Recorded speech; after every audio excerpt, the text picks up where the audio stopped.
नमस्कार दोस्तों, आज की हमारी कहानी कहती है कि अपनी हद से ज़्यादा आराम और आलस से इंसान को बर्बाद कर देता है। मेहनत, शांति और धैर्य से हर कोई चीज़ प्राप्त की जा सकती है। ऐसा गौतम बुद्ध ने कई सालों पहले अपने शिष्यों से क्यों कहा था, इसके पीछे का क्या रहस्य था, आज इसी रहस्य को हम उनकी कहानियों के माध्यम से समझेंगे। तो चलिए बिना किसी देरी के उन कहानियों को शुरू करते हैं। दोस्तों, आज मैं आपको दो कहानियां बताने वाला हूं। उनमें से जो पहली कहानी है वो कुछ इस प्रकार है। एक बार की बात है, एक शक्तिशाली राजा किसी घने वन में शिकार कर रहा था। अचानक से आकाश में घने बादल छा जाते हैं और बहुत ही मूसलाधार बारिश होने लगती है। सूर्यास्त होने के बाद धीरे धीरे अंधेरा छाने लगा था। अंधेरे में राजा अपने महल का रास्ता भूल जाता है और अपने सिपाहियों से अलग हो जाता है। भूख, प्यास और थकावट से व्याकुल होकर राजा जंगल के किनारे एक टीले पर बैठ गया। थोड़ी देर बाद उसने वहां 3 बालकों को देखा। तीनों बालक अच्छे मित्र थे। वे गांव की ओर जा रहे थे। राजा ने कहा कि सुनो बच्चों, जरा यहाँ आओ। राजा ने उन्हें अपने पास बुलाया। जब बालक राजा के पास पहुंचे तो राजा ने उनसे पूछा कि क्या कहीं से थोड़ा भोजन और जल का प्रबंध हो सकता है? मुझे बहुत ही भूख लगी है और मैं बहुत अधिक प्यासा भी हूँ। बालकों ने कहा कि अवश्य, हम घर जाकर अभी कुछ लेकर आते हैं। वे एक गांव की ओर भागे और तुरंत राजा के लिए जल और भोजन लेकर आए। राजा बच्चों के उत्साह और प्रेम को देखकर बहुत प्रसन्न हुआ। राजा बोला, प्यारे बच्चों, तुम लोग जीवन में क्या करना चाहते हो? मैं तुम सबकी सहायता करना चाहता हूँ। कुछ देर सोचने के बाद एक बालक बोला कि राजा साहब, मुझे धन चाहिए। मैंने कभी 2 समय की रोटी नहीं खाई है, कभी सुंदर वस्त्र नहीं पहने हैं, इसलिए मुझे केवल धन चाहिए। राजा मुस्कुरा कर बोले, ठीक है, मैं तुम्हें इतना धन दूंगा कि जीवन भर सुखी रहोगे। ये शब्द सुनते ही बालकों की खुशी का ठिकाना न रहा। दूसरे बालक ने बड़े ही उत्साह से पूछा, क्या आप मुझे एक बड़ा सा बंगला और घोड़ा गाड़ी देंगे? राजा ने कहा, अगर तुम यही चाहते हो तो तुम्हारी इच्छा भी पूरी हो जाएगी। तीसरे बालक ने कहा, मुझे ना तो धन चाहिए और ना ही बंगला गाड़ी। मुझे तो आप ऐसा आशीर्वाद दीजिए जिससे मैं पढ़ लिख कर विद्वान बन सकूं और शिक्षा प्राप्त होने के बाद मैं अपने देश की सेवा कर सकूं। तीसरे बालक की इच्छा सुनकर राजा बहुत अधिक प्रभावित हुआ। उसने उनके लिए उत्तम शिक्षा का प्रबंध करवाया। वो बालक बहुत ही परिश्रमी था। दिन रात एक करके उसने पढ़ाई की और वो बहुत बड़ा विद्वान बन गया। और समय आने पर राजा ने उसे अपने राज्य में ही मंत्री पद पर नियुक्त कर लिया। अचानक एक दिन राजा को वर्षों पहले की उस घटना की याद आई। उन्होंने मंत्री से कहा कि वर्षों पहले तुम्हारे साथ जो 2 और बालक थे, अब उनका क्या हालचाल है? मैं चाहता हूं कि एक बार फिर मैं एक साथ तुम तीनों से मिल सकूं, इसलिए कल तुम अपने दोनों मित्रों को भोजन पर आमंत्रित कर लो। मंत्री ने उन दोनों को संदेश भिजवा दिया और अगले दिन सभी एक साथ राजा के सामने उपस्थित हो गए। राजा ने कहा कि तुम तीनों को एक बार फिर से साथ में देखकर मुझे बहुत ही प्रसन्नता हो रही है। मंत्री के कंधे पर हाथ रखते हुए राजा ने कहा कि इसके बारे में तो मैं जानता हूँ, पर तुम दोनों अपने बारे में बताओ। जिस बालक ने राजा से धन मांगा था वो बहुत ही दुखी होते हुए बोला कि राजा साहब, मैंने उस दिन आपसे धन मांगकर बहुत बड़ी गलती कर दी थी। इतना सारा धन पाकर मैं आलसी बन गया और बहुत सारा धन बेकार की चीज़ों में खर्च कर दिया। मेरा बहुत सा धन चोरी भी हो गया और कुछ ही वर्षों में मैं वापस उसी स्थिति में पहुंच गया जिसमें आपने मुझे पहली बार देखा था। बंगला गाड़ी मांगने वाला बालक भी अपना रोना रोने लगा। उसने कहा कि महाराज, मैं बहुत ही ठाठ बाट से अपने बंगले में रहा करता था, पर वर्षों पहले आई बाढ़ में मेरा सब कुछ बर्बाद हो गया और मैं भी अपने पहले जैसी स्थिति में वापस पहुंच गया। उनकी बातें सुनने के बाद राजा बोले, इस बात को अच्छी तरह से गांठ बांध लो। धन संपदा सदा हमारे पास नहीं रहते, पर ज्ञान जीवन भर मनुष्य के काम आता है और उसे कोई तुमसे चुरा नहीं सकता। शिक्षा ही मानव को विद्वान और बड़ा आदमी बना सकती है, इसलिए सबसे बड़ा धन विद्या ही है। तो दोस्तों, अब चलिए बढ़ते हैं दूसरी कहानी की ओर। एक बार की बात है, महात्मा बुद्ध के सबसे प्रिय और निकटतम शिष्य आनंद कहीं जा रहे थे। रास्ते में उसने देखा कि एक अधेड़ उम्र का व्यक्ति चट्टान पर बैठा रो रहा है। ये देखकर आनंद वहीं पर रुक गए और उस आदमी के पास जाकर उससे उसकी उदासी का कारण पूछा। उस आदमी ने अपने आंसू को पोंछते हुए कहा कि मैं पास के गांव का रहने वाला एक बदकिस्मत व्यापारी हूँ। मैं जो भी काम करता हूँ वो काम हमेशा गलत ही होता है। व्यापार की चाह में मैंने अपनी माँ और अपनी पत्नी के गहने खो दिए, अपना परिवार खो दिया और अपना घर और खेत भी गिरवी रख दिया। मुझे लगता है कि मेरी किस्मत ही खराब है। उसकी बात सुनकर आनंद ने कहा कि तुम्हें किसने कहा कि तुम्हारी किस्मत खराब है? जरा मुझे भी बताओ कि तुम्हारी किस्मत में आखिर खराबी क्या है? शख्स ने बताया कि पहले वो खेती करता था, लेकिन हर साल उसमें घाटा होता जाता। कभी सूखा पड़ा तो कभी अनिश्चित काल ही फसल खराब हो गई, कभी आवारा जानवरों ने फसलों को नुकसान पहुंचाया, तो कभी कीड़े मकोड़े और बीमारियों की वजह से फसल बर्बाद हो गई। खेती से मेरे परिवार का गुजारा ठीक से नहीं हो पाता था, जिसके कारण मैंने खेती छोड़ दी और बिजनेस करने का फैसला किया। मैंने अपनी पत्नी के गहने बेचकर अपना व्यवसाय शुरू किया, लेकिन मेरा व्यवसाय नहीं चला। शुरुआत में मेरे परिवार के सदस्यों ने मेरी आर्थिक मदद की और मेरा समर्थन किया, लेकिन जैसे ही मुझे घाटा होने लगा, मेरे परिवार के सदस्यों ने भी मुझे छोड़ दिया। उन्होंने मुझसे मुंह मोड़ लिया। अब वे मुझे देखकर नजरें फेर लेते हैं और अपने परिवार की गरीबी और दुर्दशा के लिए मुझे जिम्मेदार ठहराते हैं। अब मुझे लगने लगा है कि मेरा जीवन निरर्थक है। अक्सर मेरे मन में विचार आते हैं कि मुझे अपना जीवन समाप्त कर लेना चाहिए, और आज इसी विचार के साथ मैं इस पहाड़ी पर आया था, लेकिन मेरी हिम्मत नहीं हो रही थी, इसलिए मैं इस पत्थर पर बैठकर रो रहा था। दूसरी ओर मेरा एक दोस्त है। हम दोनों ने एक साथ अपना व्यवसाय शुरू किया था, लेकिन वो आगे बढ़ गया और मैं पीछे रह गया।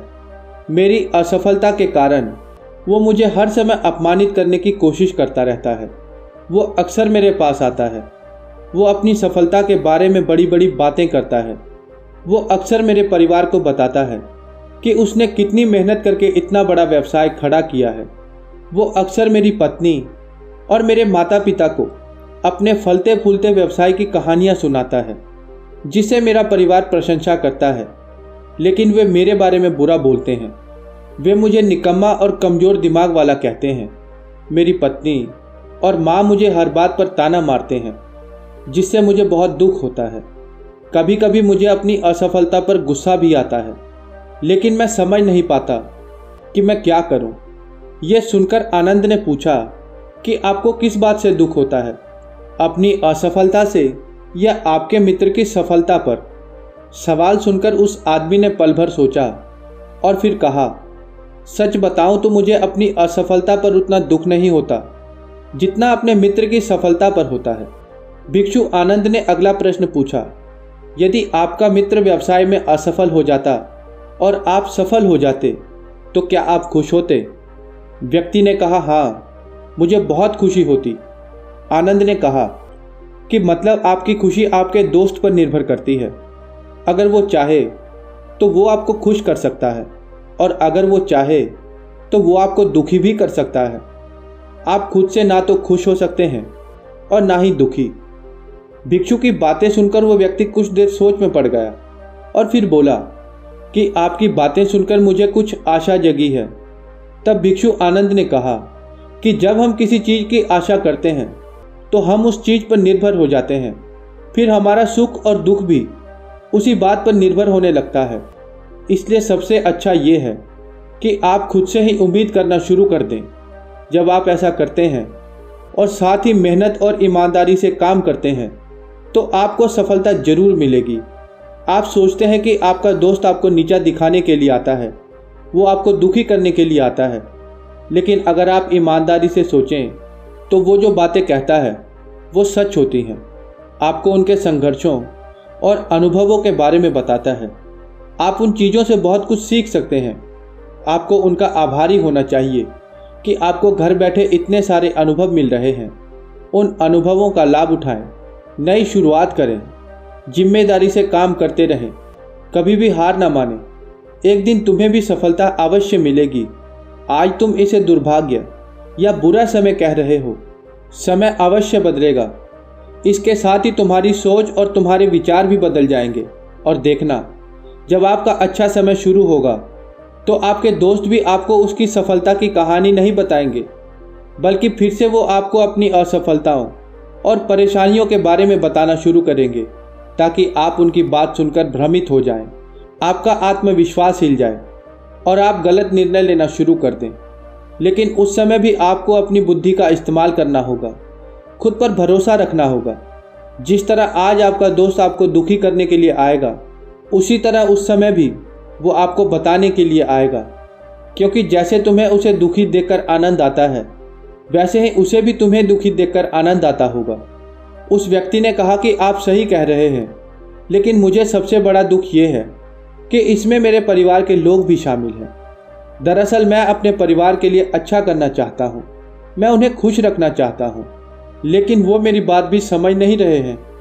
भिक्षु आनंद ने उस व्यक्ति को समझाया कि हम हमेशा चाहते हैं कि हम जो भी करें लोग हमेशा ही उसकी प्रशंसा करें, लेकिन आमतौर पर ऐसा नहीं होता। अगर हमारे प्रयास और सराहना की कोई प्रशंसा नहीं करता तो उसके कारण हम दुखी हो जाते हैं। हमें लगने लगता है कि हमारे दोस्त और रिश्तेदार और हमारे परिवार के सभी सदस्य स्वार्थी हैं। लेकिन अगर आप किसी को अपना परिवार मानते हैं, उनके लिए आप कुछ करना चाहते हैं, तो आप ऐसा क्यों सोचते हैं कि आप दूसरों के लिए कुछ कर रहे हैं? वास्तव में आप अपनी खुशी के लिए कुछ कर रहे हैं, क्योंकि उन्हें कुछ करते हुए देखना ही आपको कुछ बनाता है। जब आप कुछ करते हैं और अपने मन में ये विचार लाते हैं कि ये काम आप दूसरों के लिए कर रहे हैं, तो आपका उस समय पर दुखी होना स्वाभाविक है। लेकिन जब आप किसी काम को करते हैं और आप ये सोचते हैं कि ये काम मैं अपने खुद के लोगों के लिए कर रहा हूँ, तो उस बात का आपको कभी भी दुख नहीं होता। आप उस बात पर कभी भी अफसोस नहीं करते हैं, ना ही आपको उस काम के लिए किसी से सहानुभूति की आवश्यकता होती है, बल्कि आप उस काम को करके बहुत खुश होते हैं, बहुत ही सुखी अनुभव करते हैं। आनंद की बातें सुनकर उस व्यक्ति के चेहरे के भाव बिल्कुल बदल जाते हैं। उसने कहा कि आप ठीक कह रहे हो, लेकिन मैं समझता था कि अब तक मेरी किस्मत खराब थी, क्योंकि वो दूसरों के हाथ में थी। लेकिन अब से मैं अपनी किस्मत अपने हाथ में रखूँगा। मैं फिर से प्रयास करूँगा और पूरी ताकत से काम करूँगा। जब तक मुझे सफलता मिल नहीं जाती, मैं चैन से बैठूँगा नहीं। यह सुनकर आनंद मुस्कुराए और उन्हें एक छोटी सी डिब्बी देते हुए कहा, इस डिब्बी को हमेशा अपने पास रखना। इसमें एक मंत्र है जो कि तुम्हें बड़े से बड़े दुख से भी बाहर निकाल देगा। लेकिन इस डिब्बी को तुम तभी खोलना जब तुम्हारे सारे रास्ते बंद हो जाएं, जब तुम्हें आशा की कोई किरण दिखाई ना दे और तुम्हें लगने लगे कि ये दुनिया और ये जिंदगी व्यर्थ है। उस आदमी ने साधु आनंद को धन्यवाद दिया और डिब्बी लेकर अपने घर की ओर लौट आया। उसने नए उत्साह के साथ अपना व्यवसाय फिर से शुरू किया। अपनी मेहनत और लगन के दम पर कुछ ही सालों में वो एक बड़ा बिजनेसमैन बन गया। उसके साथ उसके परिजन भी आ गए थे और उसका जीवन अत्यंत सुख और शांति से बीत रहा था। लेकिन वक्त और किस्मत का खेल तो आज तक कोई भी समझ नहीं पाया है और ना ही कोई समझ पाएगा। यह हमेशा एक जैसा नहीं रहता, ये बदलाव चलता ही रहता है। उस व्यक्ति के जीवन में भी वापस फिर से परिवर्तन आता है। व्यक्ति जिस राज्य में रहता था, उस पर पड़ोसी राज्य के राजा द्वारा आक्रमण कर दिया जाता है। हमले और डकैती में उस व्यक्ति का सारा पैसा लूट लिया जाता है। उसकी दुकान और उसके घर को जला दिया जाता है। अपनी जान बचाने के लिए वो अपने परिवार के साथ जंगल में भाग जाता है। कई दिनों तक अपने परिवार के साथ इधर उधर भटकता रहता है। वो एक छोटी सी चीज़ के लिए भी मोहताज हो जाते हैं। उनका बच्चा बीमार हो जाता है और इलाज के अभाव में बीमारी से पूरी तरह से पीड़ित हो जाता है। ये देखकर उसका हृदय रोने लगता है। उसके पास अपने बेटे के इलाज कराने और अपने परिवार का भरण पोषण करने के लिए भी पैसे नहीं थे। वो अंदर से बिल्कुल ही टूट चुका था। निराशा एक बार फिर से उस पर हावी हो गई थी। उसे लगने लगा था कि उसका जीवन निरर्थक है, सारा संसार अर्थहीन है। लेकिन तभी अचानक उसे भिक्षु आनंद द्वारा दी गई वो डिब्बी याद आई। उसने बड़ी ही उत्सुकता से उस डिब्बी को खोला तो उस डिब्बी के अंदर एक पर्ची मिली। उस पर्ची पर जो लिखा हुआ था उसे पढ़ते ही उसकी आंखों के सामने छाया निराशा का अंधेरा एकदम से गायब हो जाता है और वो अचानक से मुस्कुराने लगता है। पर्ची पर लिखा था कि ये वक्त भी गुजर जाएगा। दोस्तों, ये कहानी हमें सिखाती है कि समय के खेल को समझना असंभव है, ये हमेशा बदलता रहता है। इसलिए हमें बुरी परिस्थितियों में निराश बिल्कुल भी नहीं होना चाहिए। आत्मविश्वास को हमेशा बनाए रखना चाहिए। तो दोस्तों, कैसी लगी आपको ये कहानी? कृपया नीचे कमेंट बॉक्स में हमें अवश्य बताएं। अगर आप इस चैनल पर नए हैं तो कृपया करके चैनल को सब्सक्राइब और वीडियो को लाइक अवश्य कर दें।